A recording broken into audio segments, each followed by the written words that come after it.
Hi, we're out with the dogs and this is the start of our breed education, or breed specific education, or breed extension. And when the Swiss Kennel Club publish theirs, we can compare our understanding, or perhaps I should say lack of it, but either way it's a learning experience. The breed standard is a picture in words of the ideal dog, and this breed education is aimed at the first time puppy owner, the breeder and the experienced judge. And what we're going to do is we're going to start with the illustration, the general appearance and important proportions. That's in our standard, the first three things in our standard. Illustration, general appearance and important proportions. Occasionally we'll cross over to other parts of the standard. Unfortunately it's unavoidable, but the dog comes as a whole, not as separate paragraphs. Any minute we'll put one of our dogs on a table and use the dog to go through those first points in the standard. But before we do that, let's look at the illustration and read general appearance and proportions. Through the description that's laid out in the standard, we know the dog is longer than tall. We also know the dog has a straight top line. The body is rectangular. This tells us it's a straight top line. And this is further reinforced in the standard further on, where it says horizontal back. And the illustration shows us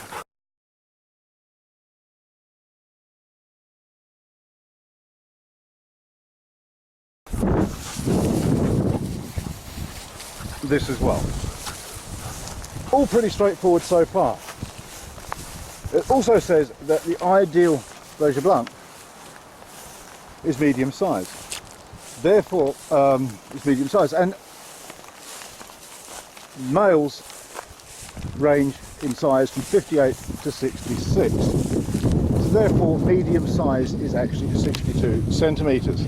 Females range from 53 to 61. So the ideal size and the ideal dog is going to be about 57.5 centimeters. That's what the standard is telling us without even looking at the dog.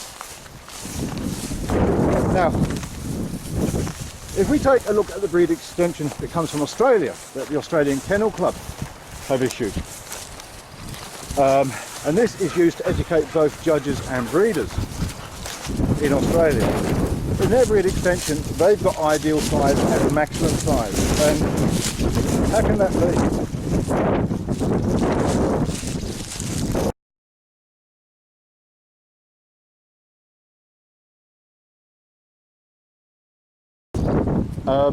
So that's one of the questions that's out there. And there's a couple of points in our standard that's very unusual compared to other herding dogs. Most standards allow 1 or 2 centimeters either side of ideal. Ours allows up to 4 centimeters either side of ideal. The other thing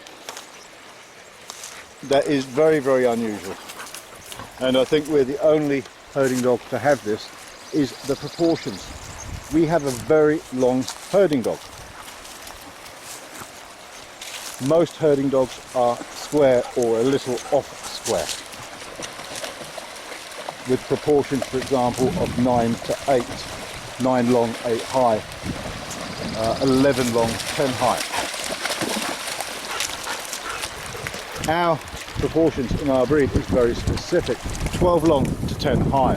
It's a very long herding dog, if not the longest herding dog. And judges seem to have great difficulty with that proportion. They're just not used to seeing it. And a dog that is longer tends to get penalised.